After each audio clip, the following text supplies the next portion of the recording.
September 2nd, 1935, Labor Day.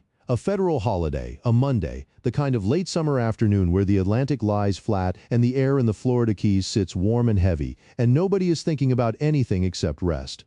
Nearly 700 men are spread across 3 beachfront work camps on a thin strip of islands 80 miles south of Miami. Some are drinking, some are playing cards, nobody is watching the weather.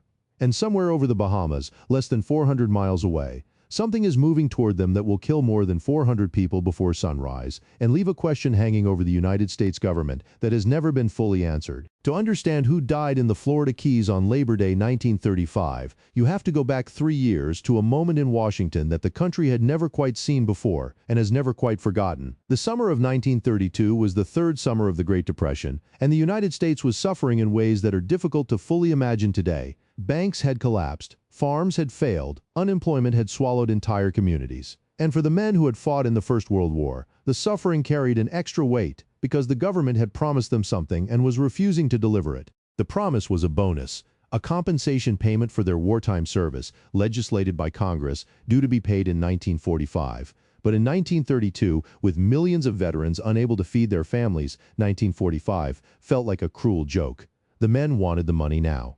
And so they marched. 43,000 veterans and their families descended on Washington that summer, setting up a tent city along the Anacostia River and calling themselves the Bonus Army. They were peaceful. They were organized. They camped near the steps of the Capitol and waited for Congress to hear them.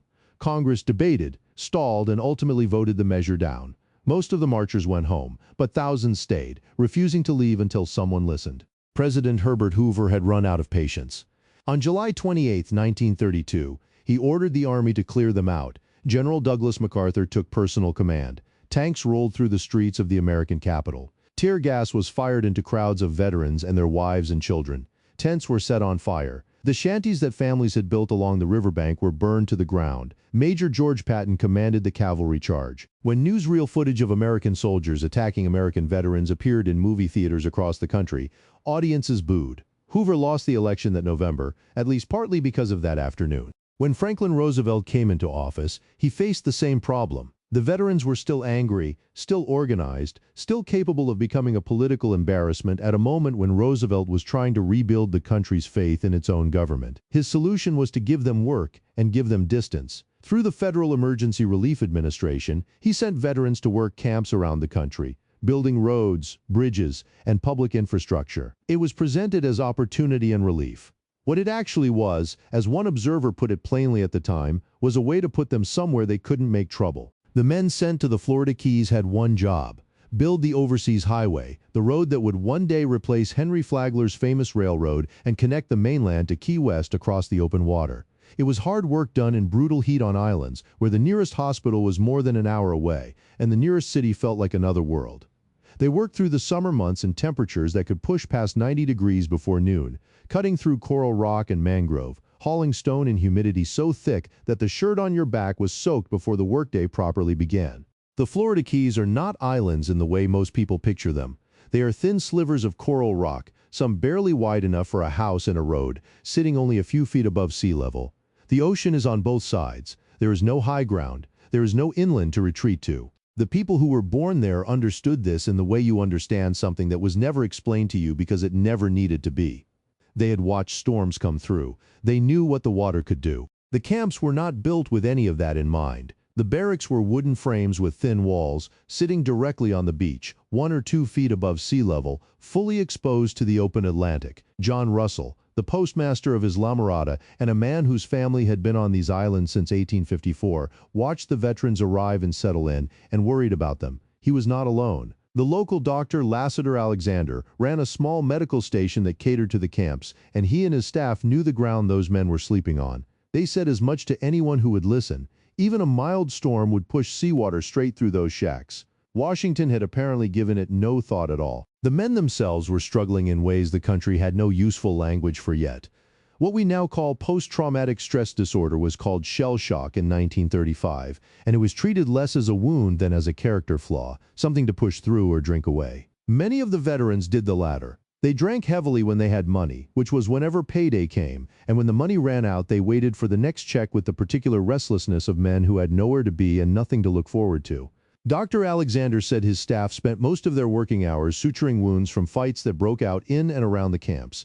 These were men the government had once turned tanks on, and now they were at the far end of America building a road in the heat, still waiting for someone to acknowledge what they were owed. There were also things they didn't talk about. Many had gone to France as young men and had come home changed, not in the heroic way that the parade celebrated, but in quieter and more permanent ways. Some of them had not held a steady job since the war. Some had families they had drifted away from. The camps were, for many of them, less a job than a place to be, a structure imposed from outside when the one inside had long since given way. Russell watched them and tried to understand them, and mostly found them difficult. But he worried about them on those beaches. He knew the water. By August 1935, the political mood around the camps had turned. The New York Times and Time magazine had both run critical articles about the state of the veteran work programs, questioning the conditions and the management and the purpose. On August 15th, 2.5 weeks before the storm, the program was officially announced to be shutting down. Transfers back to the mainland were supposed to have started. They had barely begun. The bureaucratic machinery of moving 600 men, arranging transport, processing paperwork, moved at its own pace, indifferent to the calendar. On the payroll as of August 30th, 695 men. Still in the camps. Still on those beaches. The shutdown notice had been posted. The transfers had not come. And somewhere east of the Bahamas, the weather was already beginning to change. In 1935, tropical storms did not have names. They were numbered by the order in which they formed each season. The storm that would destroy the Florida Keys was called Hurricane 3. There was nothing in that designation to suggest what it was becoming. It started without anything to notice. On August 29th, a weak tropical disturbance formed near Long Island in the southeastern Bahamas. The Bahamas are not far from the Florida Keys. Long Island in the Bahamas sits roughly 375 miles from Islamorada. This storm was born close, and it was born into conditions almost perfectly designed to feed it. The Weather Bureau was watching it, but without urgency. Their tools were limited. Their initial read on the track suggested the storm would slide through the Florida Straits toward Cuba, and there was nothing in the early data to contradict that. The forecasters in Jacksonville, working out of one of 4 newly decentralized hurricane warning centers that had only been operational since the beginning of that year, tracked the disturbance as it moved westward through the Bahamas. They did their calculations by hand, working from scattered ship reports and weather observations from islands where radio contact was often unreliable and days-old data passed for current intelligence. There were no satellites, there was no radar. There were no aircraft flying into storms to measure what was happening at the center. When a system was over open water, forecasters pieced together its position and strength from whatever stray information happened to drift in from passing ships or remote island stations, and they made their best judgment based on what historical storms had done in similar conditions. That system had worked reasonably well for storms that behaved in predictable ways. Hurricane 3 was not going to behave in predictable ways. On September 1st, as the storm crossed the southern end of Andros Island, it reached Category 1 strength. It was now approximately 175 miles from the Florida Keys, and between Andros and the Keys lay nothing but open water, heated by the summer sun to temperatures that act on a developing hurricane the way oxygen acts on a fire. What happened next was something the science of 1935 had no reliable framework to predict or even fully describe. The storm exploded. The process is now called rapid intensification, a dramatic surge in strength that can take a hurricane from serious to catastrophic within a matter of hours, and it is still, even with modern satellites and computer modeling, one of the most difficult things in meteorology to forecast. In this case, the storm went from Category 1 on the morning of September 1st to Category 5 by early afternoon on September 2nd.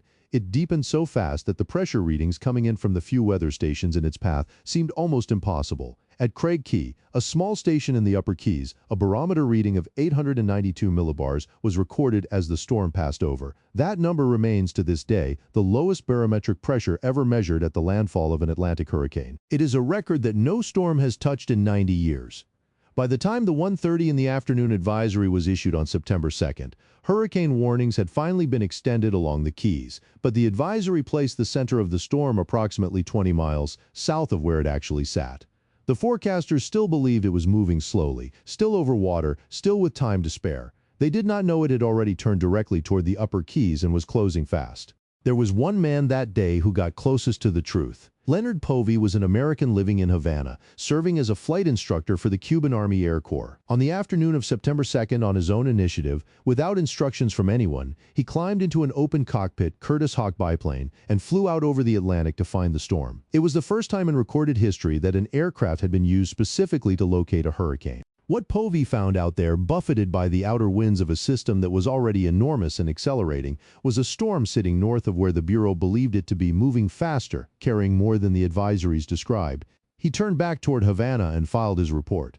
By the time that report reached anyone with the authority to act on it, it was 8 o'clock at night. The storm was already over the Keys. At 2 o'clock in the afternoon on Labor Day, Fred Ghent finally made the call. Ghent was the assistant administrator of the Florida Emergency Relief Administration, the man directly responsible for the veterans in the Keys camps.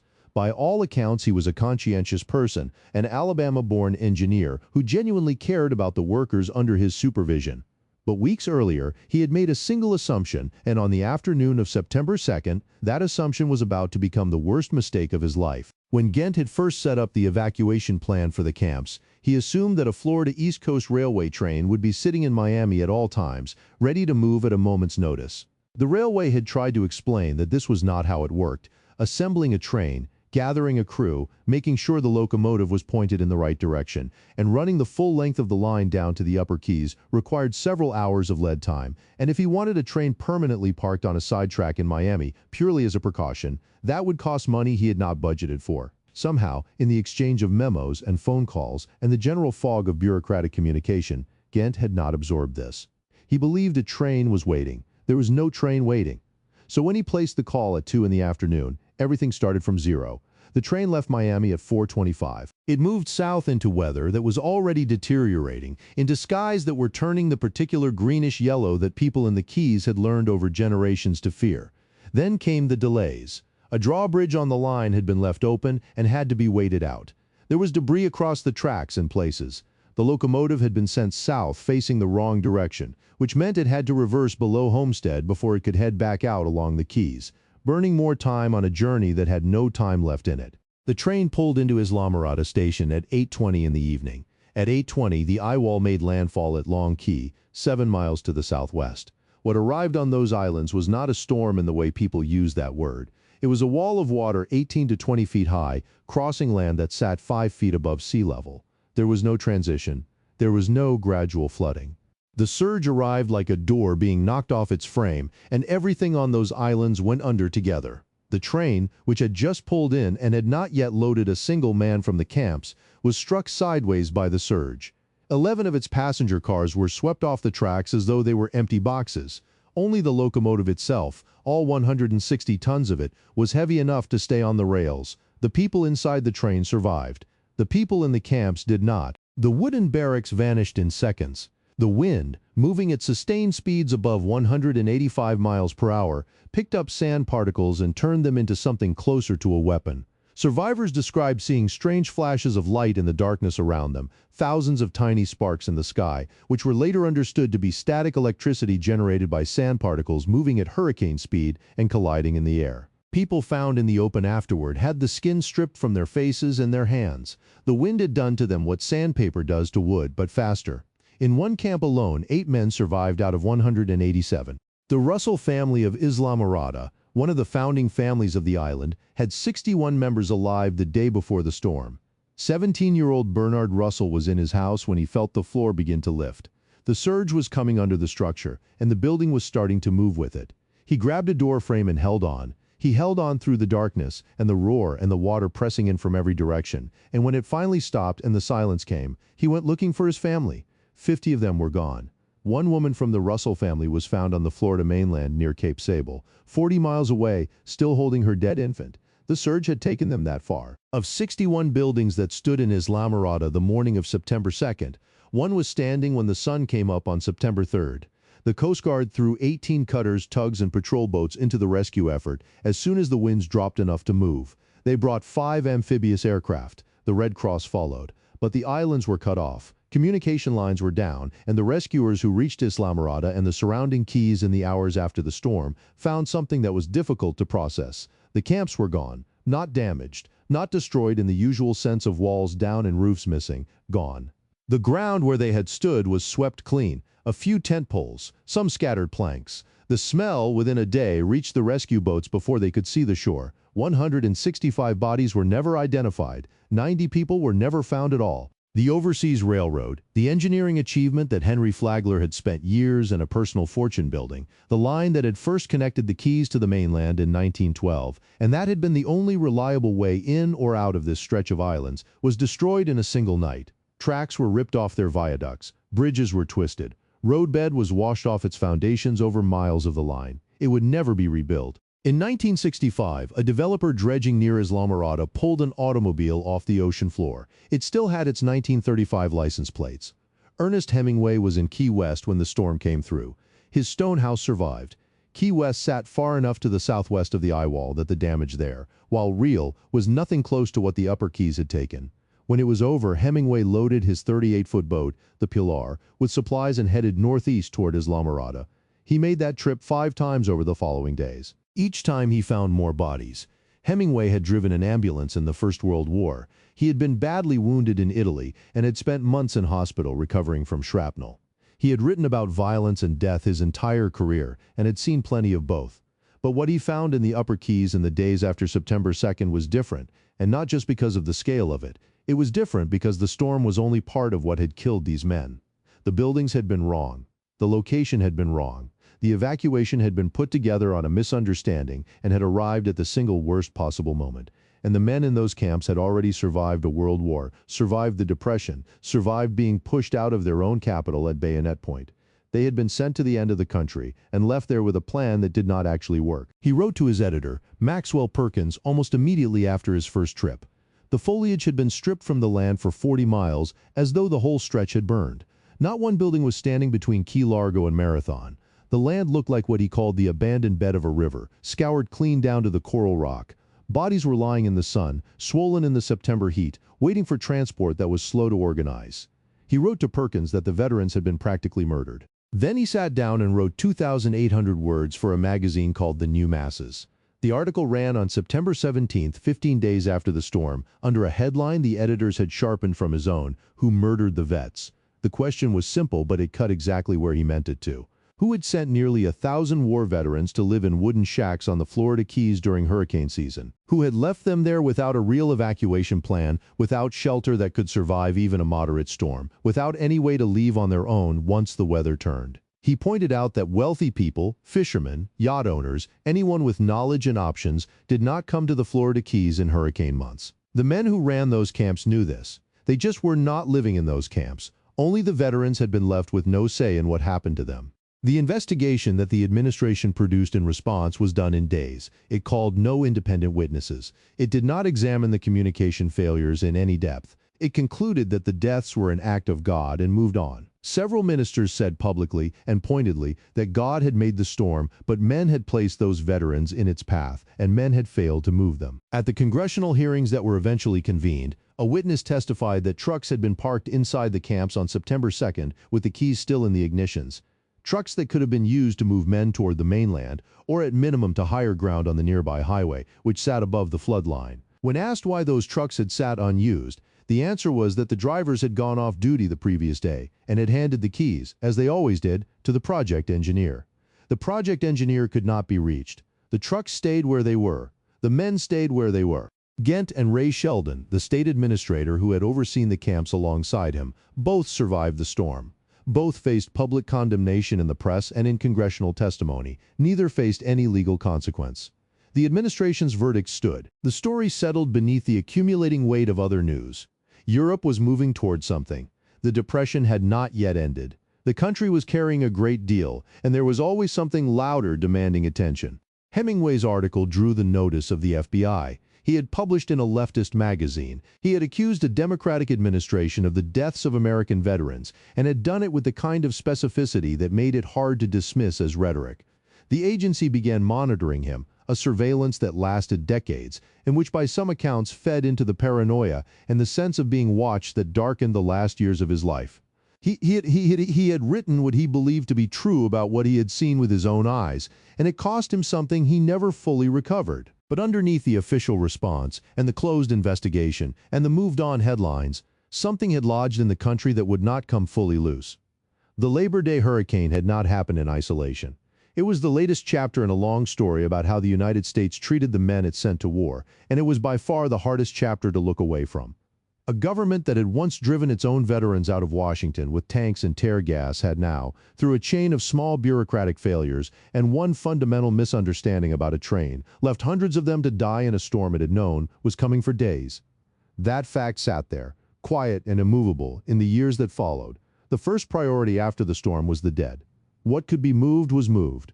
What could be identified was sent to families. What could not be identified was placed in a common holding, and what could not be preserved in the Florida heat was cremated on the banks of Snake Creek in stacked makeshift caskets with whatever clergy had made it to the islands to stand over the service. 166 were eventually buried in unmarked graves at a cemetery in Miami. The community of Islamorada, which had lost nearly everything it owned, and a significant portion of the people it knew, was left to organize much of this on its own. 2 years later, on November 14, 1937, a military funeral was held in Islamorada. Hundreds of people came from across Florida and beyond. A monument had been raised at mile marker 81.6 on the overseas highway, on the ground where the surge had been deepest, built from keystone, the local coral limestone that the keys are made of. 65 feet tall and carved on its sides with images of bending palms and breaking waves. A 9-year-old girl named Faye Marie Parker pulled the cord that unveiled it. Inside were the ashes of those who had never been identified, the people the storm had taken whose names had not survived with them. The American Red Cross spent the months after the disaster building replacement housing for the survivors who had lost everything. These houses were built differently from what had stood before. They were elevated above the flood line. The walls were concrete. The construction was meant to stay standing when the water came again, because the water would come again, and the people who built those houses understood that. Some of them are still in use today, still standing in Islamorada, occupied and unremarked, the most practical kind of memorial. The Weather Bureau eventually developed a proposal for using commercial aircraft to track storms threatening the coast. Progress was slow, redirected several times by bureaucratic and political resistance, but the argument never entirely went away. What emerged over the following decade, accelerated by the demands of the Second World War and the practical need to track storms threatening naval operations, was the program that became the Hurricane Hunters. The National Hurricane Center in Miami, which today issues the forecasts and warnings that give coastal communities days of preparation time before a major storm, traces part of its institutional history back to what Povey did that afternoon and to what happened to the people he was too late to warn. Tropical storms did not receive names until 1953. The storm that killed 490 people in the Florida Keys was never named. It is called only what it was, the Labor Day hurricane. There is something fitting in that. Names give things a kind of separateness. This way, the storm stays attached to the day it arrived, and the day stays attached to everything that happened on it. Bernard Russell, who had been 17 years old when he held onto a doorframe and 50 members of his family died, lived in Islamorada for the rest of his life. Journalists found him over the decades and he talked to them, telling the story in the same steady way each time, beginning with what the morning had looked like and ending with the quiet after. He was the only person who could speak from inside that night and also from inside 70 years of living with what came after it. He became, as one writer described him, the living link between the Florida Keys that existed before September 2, 1935, and the one that had to be rebuilt from what was left. He died in 2003. His nephew still lives in Islamorada. The story of the Bonus Army veterans had been building since 1918, through the broken promises and the March on Washington and the tanks in the streets and the work camps in the Keys. By the time the Second World War began and millions more Americans put on uniforms, there were people in Congress and in the administration who carried that history with them into the rooms where decisions were made. When Roosevelt signed the Servicemen's Readjustment Act in 1944, the GI Bill, it guaranteed returning veterans access to education, to housing loans, to unemployment support, to a structured re-entry into civilian life that the previous generation had never been offered. The men who had marched on Washington in 1932 and been swept off the Keys in 1935 were not there to see it. But the argument for that bill had been built, in part, from what had happened to them and from the question Hemingway had asked that nobody in Washington had ever officially answered. The monument at mile marker 81.6 is still there. It stands at the edge of the water with the Atlantic behind it and the overseas highway in front of it, carved with a storm that passed through 90 years ago, and holding inside it the people that storm took, whose names did not survive with them. A small ceremony is held there every Labor Day. It is not a large event. The crowd has thinned over the decades. The people who were there that night are gone. The people who knew someone who was there are mostly gone. What is left is history, and history requires more effort than memory. Hemingway's question was never officially answered. The file was closed. The verdict stood. The men responsible for the decisions that put those veterans on those beaches without a working evacuation plan faced no formal reckoning. The question just stayed where it was, the way unanswered questions do. But the stone is still there, on the road those men built at the edge of the water they never left, carved with the image of what came for them, holding what remained of them inside. It does not ask for anything. It does not demand that the tourists passing on the highway slow down or stop or feel something. It just stands there every September, every Labor Day, in the same Florida heat and the same flat light, doing the only thing that was left to do, making sure the forgetting never quite finishes.